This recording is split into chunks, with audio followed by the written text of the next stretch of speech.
Ce que personne ne mange, ni nous, ni nos animaux, trouve encore preneur. Ça, c'est le travail de Bruno.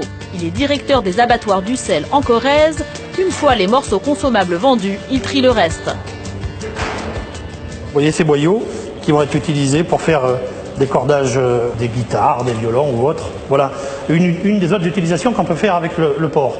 Encore une autre utilisation avec les oreilles, voilà, clandestine à la fabrication de produits cosmétiques, des masques pour les cheveux, des crèmes visage. Vous voyez, c'est ce qu'on appelle le gras, hein, c'est du gras, vous voyez. Hein.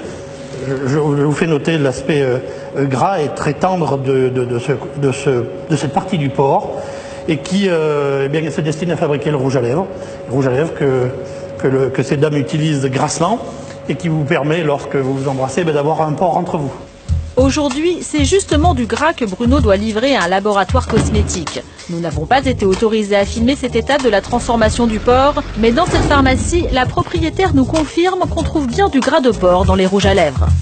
Pratiquement tous les rouges à lèvres sont faits avec de la gélatine porcine. Et dans une pharmacie, du cochon, on n'en trouve pas que dans les cosmétiques.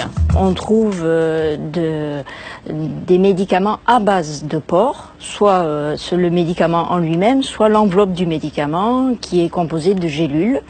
Chaque fois, comme vous pouvez le constater, on a cette pellicule est faite à base de gélatine.